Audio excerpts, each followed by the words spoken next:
5 One Piece theories that will happen in 2025. Today, as one of the first videos of the year 2025, I'm going to discuss important events that will take place throughout this year. We're going to talk about 5 theories that are likely to occur during 2025. If you enjoy this type of video, make sure to hit the like button and subscribe to the channel so we can reach 3,000 subscribers and achieve my dream. With that said, let's begin the video. The first theory revolves around the possibility of Blackbeard stealing the ancient weapon Pluton, an event that could have a monumental impact on the progression of One Piece.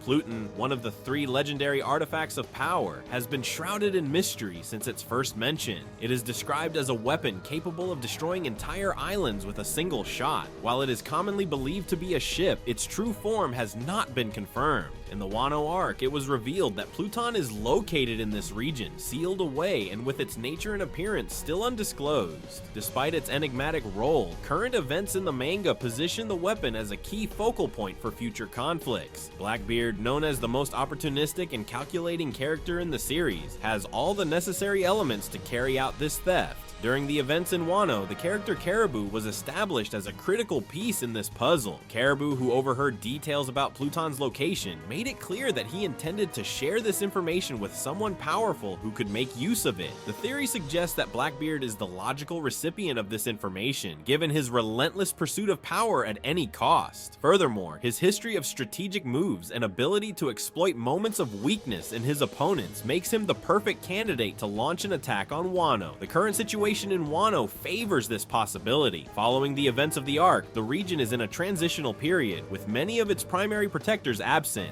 Yamato, who stayed in Wano, is occupied with a pilgrimage, which could further distract the region's defenders. Additionally, key figures like Luffy and Shanks are involved in other events outside Wano, leaving the territory vulnerable. Shanks' recent departure removes a major barrier, paving the way for Blackbeard to act. All of this suggests that Wano is in a critical position for a surprise attack. If Blackbeard succeeds in seizing Pluton, the repercussions would be immense. It would solidify his position as one of the greatest threats in the world of One Piece, not just because of his strength and that of his crew, but because of the devastation the weapon could unleash. The theft of Pluton could serve as a turning point in the narrative, triggering events that lead directly to the final war. A scene in which Wano collapses as Pluton emerges from its confinement would be visually and narratively impactful. Upon realizing the gravity of the situation, Yamato might leave Wano to warn Luffy, setting the stage for a new confrontation between the Straw Hats and Blackbeard. Moreover, this theory has broader implications for the storyline involving the ancient weapons. If Blackbeard gains control of Pluton, he could directly clash with Poseidon's power, represented by Shirahoshi on Fishman Island. This would set up an epic duel between 2 ancient weapons, adding a new dimension to the final war and heightening the narrative tension. Blackbeard, known for his cunning and ability to manipulate others to achieve his goals, would use Pluton not just as a tool of destruction, but as a symbol of absolute power, further cementing his position as the series' most dangerous villain. Ultimately, the idea of Blackbeard stealing Pluton aligns perfectly with his character and recent events in the story. This occurrence would not only elevate him as a threat, but also set the stage for the climactic moments of the saga. The theory is not only plausible within the narrative framework, but also paves an exciting path for the future of One Piece.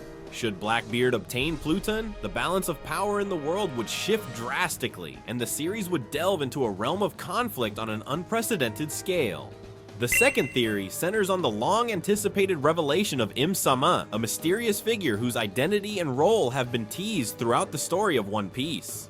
This theory proposes that 2025 might be the year when we finally see Imu Sama's face and learn their true name, adding a pivotal piece to the series' lore. While the complete backstory of Imu Sama may be withheld for the final saga, the mere act of revealing their identity would mark a monumental turning point in the narrative. Over the past few years, One Piece has provided hints and built anticipation around Imu Sama's existence. Events like the Reverie have connected various characters and plot points, such as Nefertari D. Lily and the history of the Void Century, to Imu Sama. Additionally, the introduction of the Holy Knights and Sabo's discovery of secrets within the Holy Land have brought the narrative closer to unveiling this enigmatic figure. These developments suggest that the time is ripe for Oda to reveal Imu Sama, at least partially, during this critical stage of the story. The significance of revealing Imu Sama's face and name lies in its potential to reshape our understanding of the series' overarching conflict. The theory suggests that this revelation could occur as as a cliffhanger towards the end of the year, aligning with Oda's pattern of delivering major plot twists at the close of a calendar year. For instance, the last chapter of 2024 introduced the concept of Shanks' brother, a detail that shocked fans and set the stage for future developments. Similarly, revealing Imu Sama's identity would not only heighten the stakes, but also leave fans speculating about the implications of this new information.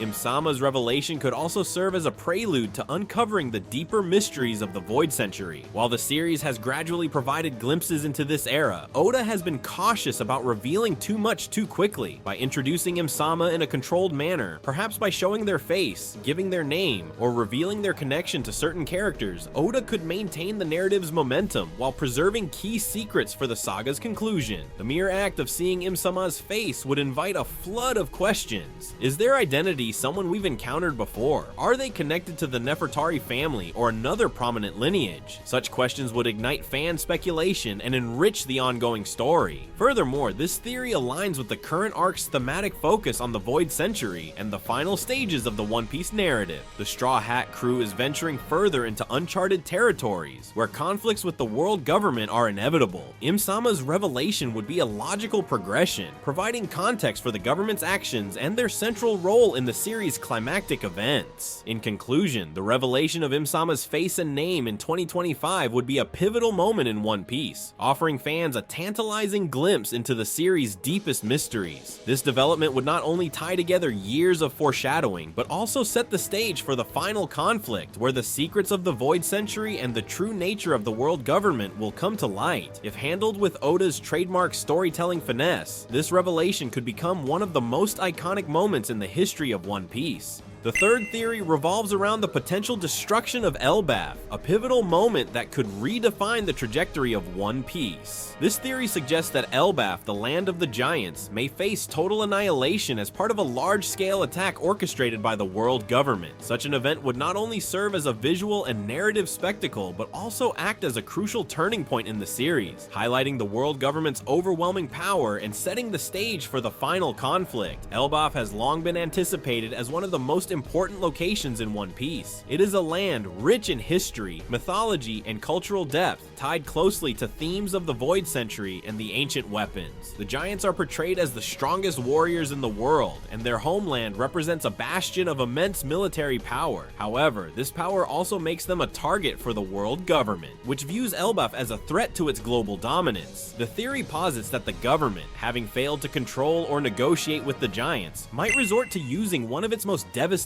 assets, the ancient weapon Uranus, believed to be in their possession. The theory builds on the precedent set by the destruction of Lulusia, where a mysterious weapon was unleashed, obliterating the island in an instant. This event demonstrated the sheer destructive capability of the world government and established a precedent for them using such power to eliminate perceived threats. In the case of Elbaf, the weapon could be used to destroy the Tree of Adam, the massive structure that sustains the giant kingdom. Imagining a scene where the weapon is activated, sending bolts of energy that ignite and collapse the colossal tree, creates a powerful visual of chaos and despair. Castles and fortresses would crumble, the land would sink into ruins, and the giants, despite their strength, would be powerless to stop the devastation. The destruction of Elbaf would serve multiple narrative purposes. First, it would illustrate the world government's ruthlessness and willingness to use overwhelming force against even the most formidable adversaries. Second, it would provide the giants with a compelling motivation to join forces with the Straw Hat crew and their allies in the inevitable final war. The attack could mirror the mythological Ragnarok, with the giants rallying to seek vengeance against the government, symbolizing the awakening of a long-dormant power. Additionally, this event would offer a stark reminder of the stakes involved in the struggle against the world government. By destroying a place as revered and powerful as Elbaf, the government would solidify its role as the ultimate antagonist, emphasizing the urgency of the rebellion led by the Straw Hats, the Revolutionary Army, and other factions. The loss of Elbaf would not only be a tragedy for the giants, but also a rallying cry for all those oppressed by the government's tyranny. The timing of this event would depend on how Oda structures the Elbaf arc. If the arc is lengthy, the destruction might occur closer to its conclusion, potentially spilling into the next year. However, given Oda's ability to accelerate or decelerate pacing as needed, it is plausible that the destruction could occur in 2025, marking a climactic moment that sets the tone for the final phases of the story. In conclusion, the destruction of Elbaf is a theory that combines thematic depth, narrative progression, and breathtaking visuals. It positions the world government as an unrelenting force of destruction while giving the Giants and the Straw Hat crew a shared purpose in their fight for freedom. The fall of Elbaf would not only be a testament to the government's might, but also a rallying point for the series' heroes, paving the way for the ultimate showdown in One Piece.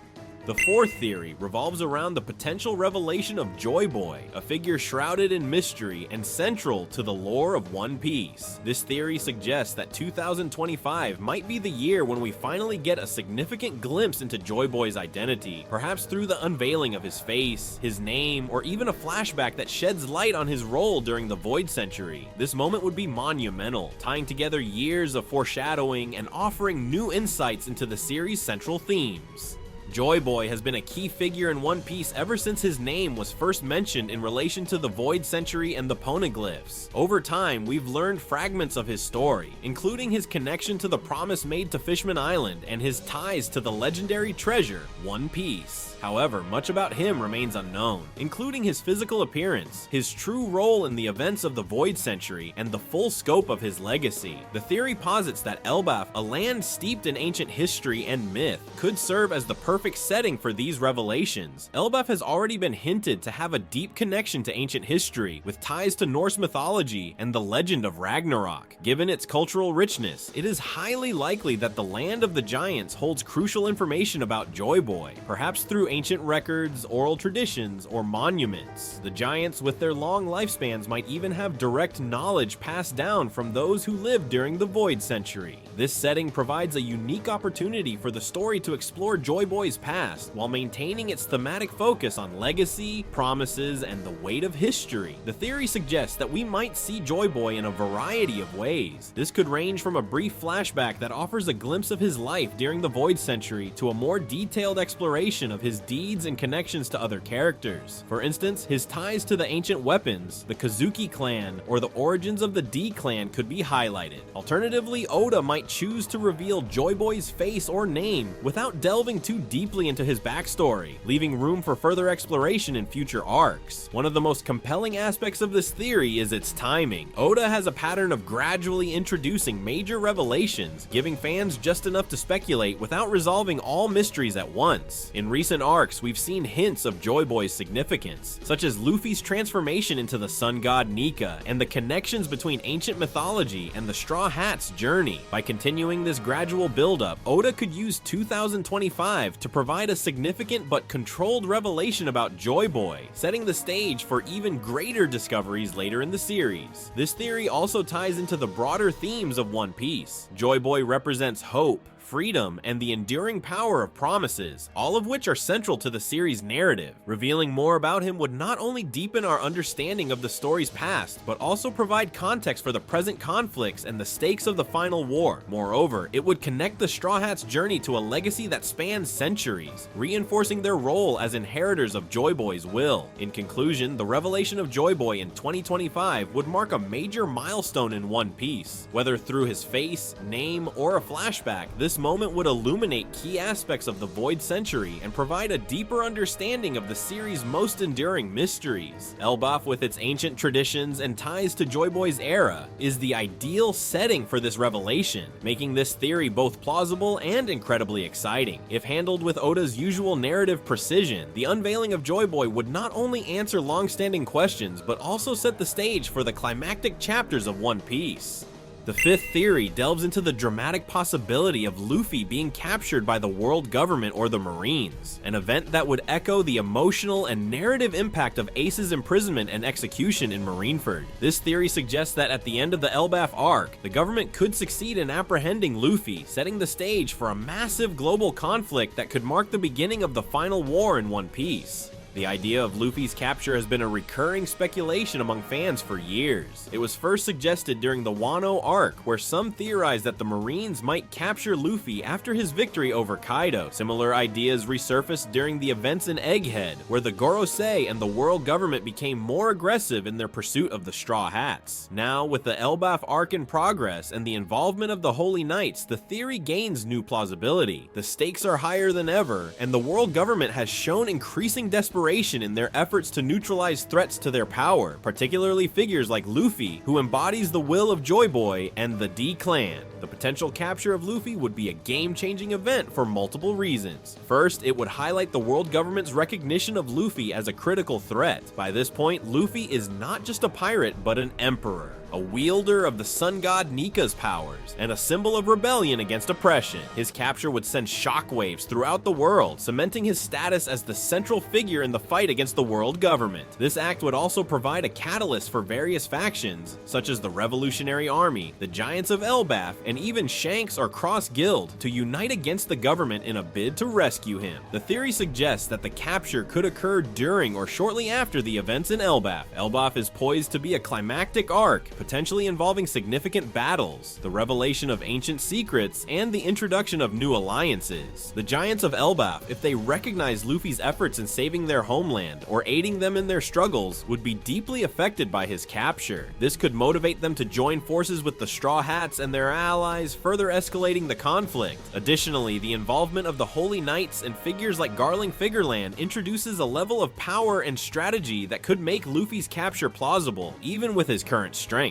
A captured Luffy would create narrative parallels to Ace's imprisonment in Impel Down and his eventual execution at Marineford. However, this time the stakes would be even higher. The rescue mission would likely involve not only the Straw Hats, but also their extended network of allies, including the Grand Fleet, the Revolutionary Army, and potentially other pirate crews. The event could lead to a massive confrontation, possibly even a second Marineford, where the world government's forces clash with an unprecedented alliance of rebels and pirates. Moreover, Luffy's capture could serve as a powerful emotional and narrative device. It would test the resolve and unity of the Straw Hats while pushing characters like Zoro, Nami, and others to their limits. It would also provide an opportunity for characters like Dragon and Sabo to take center stage, showcasing their roles in the rebellion against the world government. The event could also draw in wild cards like Blackbeard, who might exploit the chaos for his own gain, or Shanks, whose long-standing connection to Luffy could finally bring him into direct action. In conclusion, the capture of Luffy by the world government in 2025 would be a monumental event that sets the stage for the final war in One Piece. It would create an emotional and narrative parallel to Ace's capture while raising the stakes to unprecedented levels. The rescue mission, involving allies from across the world, would be a spectacle of unity and defiance against tyranny. This theory not only fits within the series' narrative trajectory, but also offers a compelling path toward the climactic chapters of One Piece, making it one of the most exciting and impactful possibilities for the story's future.